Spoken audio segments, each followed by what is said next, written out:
Vance of Ohio is recognized. Thank you, Mr. Chairman. I appreciate everybody being here, and I appreciate the chairman for holding this important hearing. And I want to start maybe by just pointing out the obvious that one of the important things the Federal Reserve does, of course, is hopefully help us prevent the next global financial crisis. What's up, everyone? Welcome back to True Voice.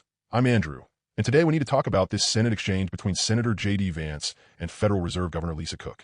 Now, I just watched this back in few. Let's break this down. And I want to focus in particular on Ms. Cook, on some of your views here, because I think you've written some things I agree with, and you've written some things that I disagree with too. And so just to start with and to give you some chance to explain your particular perspective here, I understand this is a very complicated question, but at a high level, what do you think caused the 2008 global financial crisis?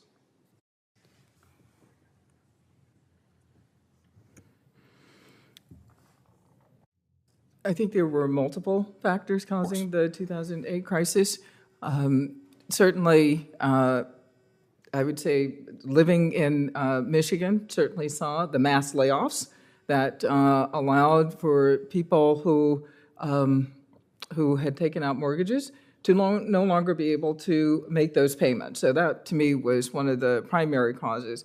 But certainly extending credit in a way that was not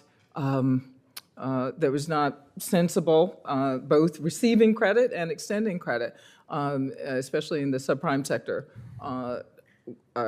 helped to cause the global financial crisis. Well, I appreciate that, Ms. Cook, and I agree with you. And of course, one thing that I'd add here is that we took, as you said, some primary credit problems and really exploded them by introducing a whole host of highly complex financial instruments.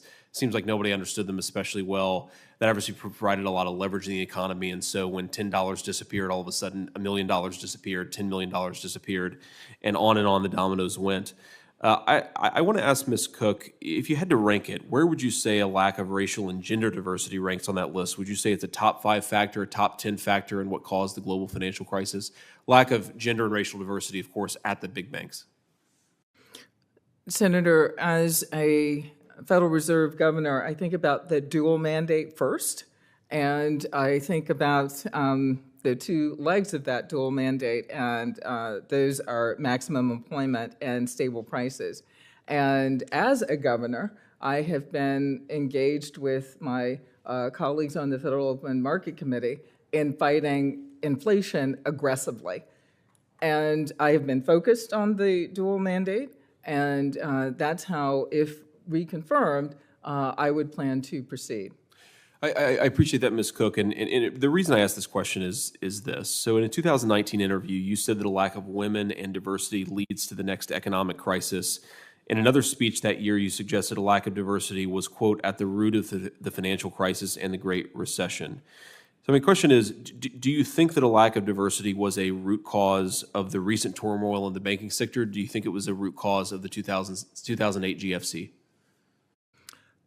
Senator, again, I would focus on my time in the past year of being a governor and focusing on the inflation fight.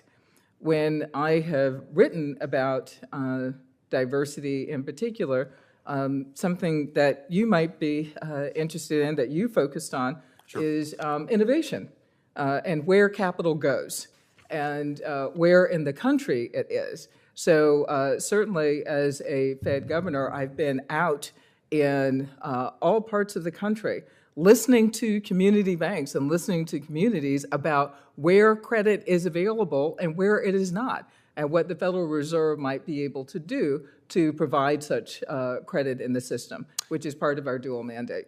I appreciate that, Ms. Cook, and I will say that I hope you continue that work, because I certainly agree that we need to extend credit where possible and make sure that businesses, whatever the color of the skin of the founder, have access to capital. And I think that's probably an area where there's some alignment between the two of us. The final point that I'd make, and the reason I asked this question, and probably one of the last times I'll ever get to talk to you, and you're likely to be confirmed, is I really worry about how much time we focus on the tasks that we have in a given day. And if we're focused too much on the wrong things, we don't have enough time to focus on the right things. That's certainly true in my job. I think it's true in any other job.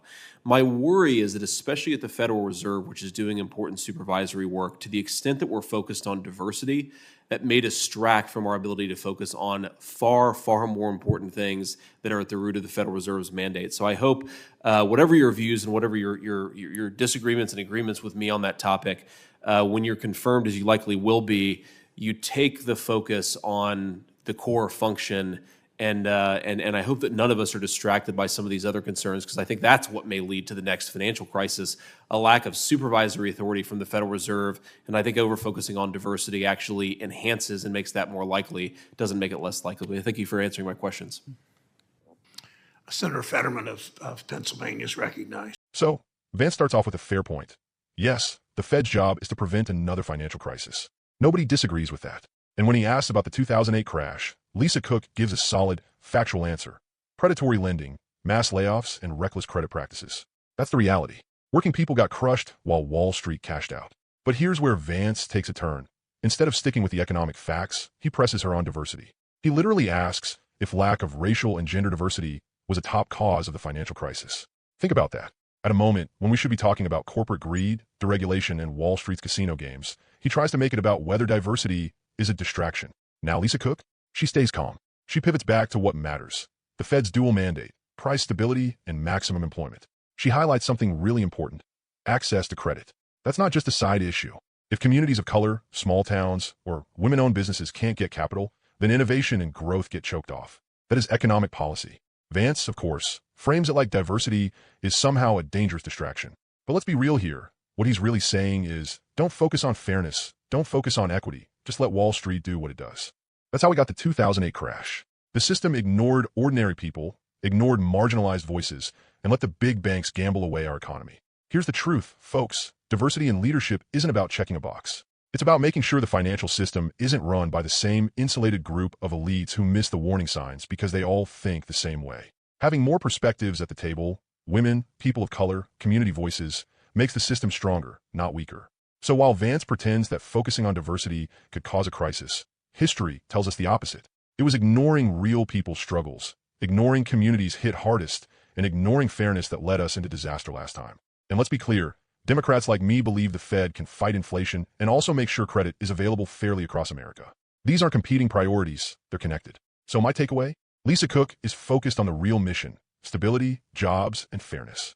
J.D. Vance is playing culture war politics instead of dealing with the real threats to our economy. And that, my friends, is the difference between leadership and distraction. I'm Andrew. This is True Voice. Don't forget to like, share, and subscribe if you want the truth without the spin. Let me know in the comments. Do you think diversity at the Fed strengthens our economy, or do you buy into Vance's distraction narrative? See you next time.